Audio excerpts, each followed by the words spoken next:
প্রায় কোটি টাকার ব্রাউন সুগার উদ্ধার, গ্রেপ্তার মালদার দুই দুষ্কৃতী। প্রিয় দর্শক, আপনারা দেখছেন পিসি নিউজ বাংলা। শিলিগুড়ি মেট্রোপলিটন পুলিশের স্পেশাল অপারেশন গ্রুপ এবং প্রধাননগর থানার পুলিশ এদিন সন্ধ্যায় প্রধাননগর থানার অন্তর্গত দেবীডাঙ্গা এলাকায় অভিযান চালিয়ে 1 কিলো 126 গ্রাম ব্রাউন সুগার সহ দুই অভিযুক্তকে গ্রেপ্তার করে। ধৃতদের নাম নাজিবুল ইসলাম এবং ইসরাইল হক। তারা মালদা জেলার কালিয়াচকের বাসিন্দা বলে জানা যায়। পুলিশ সূত্রে জানা গিয়েছে, ধৃতরা মালদা থেকে শিলিগুড়িতে ব্রাউন সুগার বিক্রি করার উদ্দেশ্যে এসেছিল। স্পেশাল অপারেশন গ্রুপ এবং প্রধাননগর থানার পুলিশ গোপন সূত্রের খবরের ভিত্তিতে অভিযান চালিয়ে দুই দুষ্কৃতীকে গ্রেপ্তার করে এবং উদ্ধার হয় কোটি টাকার ব্রাউন সুগার। ধৃতদের এদিন শিলিগুড়ি আদালতে পেশ করা হবে। ধৃতরা ওই ব্রাউন সুগার কার কাছে বিক্রির উদ্দেশ্যে নিয়ে এসেছিল তার সম্পূর্ণ ঘটনার তদন্ত শুরু করেছে পুলিশ।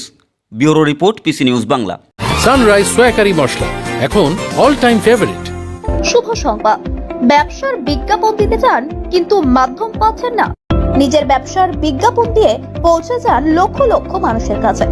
কম খরচে ডিজিটাল মাধ্যমে বিজ্ঞাপন দিয়ে নিজের ব্যবসাকে বাড়িয়ে তোলো। ফোন এবং হোয়াটসঅ্যাপ করুন 9434674111 এই নম্বরে। বাবা, এবার থেকে যদি খাবারে সানরাইজ সোয়াকারি না হয় তাহলে কিন্তু আবার চাই। সানরাইজ সোয়াকারি মশলা এখন অল টাইম ফেভারিট।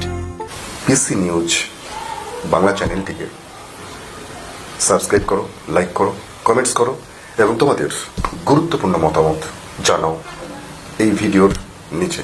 ধন্যবাদ, ভালো থেকো। এখানে সমস্ত ব্যবসা প্রতিষ্ঠানের বিজ্ঞাপন প্রমোশন করানো হয়। পিসি নিউজ বাংলা এই খবরটি ভালো লাগলে অবশ্যই লাইক এবং শেয়ার করবেন।